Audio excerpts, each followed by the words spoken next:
Assalamualaikum warahmatullahi wabarakatuh. Kita bertemu lagi dalam Fisika kelas 11 semester 1 dengan tema Subbab Momentum Sudut dan Hukum Kekekalan Momentum bersama Ibu Titis Prastianingsih SPD MPDI. Hukum kekekalan momentum sudut. Apakah momentum sudut itu? Analog dengan momentum linier adalah momentum sudut. Jadi, momentum sudut dilambangkan dengan L besar, di mana dia sangat dipengaruhi oleh momen inersia dan kecepatan sudutnya. Besar momentum sudut partikel juga dipengaruhi oleh M/R/V. M itu adalah masanya, sedangkan R adalah jari-jarinya, sedangkan V adalah kecepatannya. Arah tunjuk ibu jari menyatakan arah momentum sudut. Gambar 6.11 ini menyatakan bahwasanya momentum sudut adalah suatu besaran vektor yang arahnya diberikan oleh aturan tangan kanan. Yang telunjuk menunjukkan yang ibu jari menyatakan arah momentum sudut, sedangkan keempat jari lainnya menyatakan arah rotasinya. Menganalisis momentum sudut dan hukum kedua Newton pada gerak rotasi, maka momentum sudut merupakan momentum yang dimiliki oleh benda yang berotasi. Benda yang berotasi dia pasti memiliki yang namanya jari-jari. Benda yang berotasi atau bergerak maka dia akan memiliki kecepatan atau V kecil. Maka dari sini persamaan dari momentum sudut atau L besar sama dengan I dikalikan omega. I berasal dari momen inersianya, sedangkan yang omega berasal dari kecepatan rotasinya. Hukum kekekalan momentum sudut, jika resultan momen gaya luar sama dengan 0, maka momentum sudutnya konstan.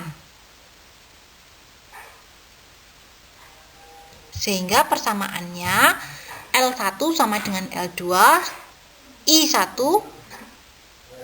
omega 1 sama dengan I2. Kaitan antara momentum sudut dengan torsi. Gaya sama dengan turunan dari momentum diturunkan terhadap waktu, sehingga D sama dengan D dalam kurung MV per dt. R sama dengan M dikali R dikalikan omega. Mengapa? Karena V itu adalah R dikali omega per dt. Semuanya dikalikan dengan R, anak-anak, untuk menghilangkan apa? Untuk menemukan sebuah konsep baru, yaitu tentang torsi. RF sama dengan D MR 2 omega per dt, sehingga RF itu sama dengan torsi sama dengan turunan dari fungsi hukum kekekalan momentum sudut pada gerak rotasi. Jika torsi sama dengan dl per dt sama dengan 0, maka L atau momentum sudut sama dengan konstan. Hukum kekekalan momentum sudut berbunyi, jika tidak ada resultan momen gaya luar yang bekerja pada sistem sigma torsi sama dengan 0, momentum sudut sistem adalah kekal atau tetap besarnya. Kita akan melihat dua gambar. Yang pertama adalah seorang penari balet yang merentangkan kedua tangannya, sedangkan yang gambar kedua seorang penari balet yang menelungkupkan kedua tangannya. Semuanya bergerak berputar. Bagaimana kita bisa memberikan sebuah analisis terhadap kedua gambar tersebut? Pada gambar sebelah kiri, dia memiliki momen inersia yang besar karena dia merentangkan kedua tangannya, tetapi omeganya atau kecepatan sudutnya otomatis kecil. Sedangkan pada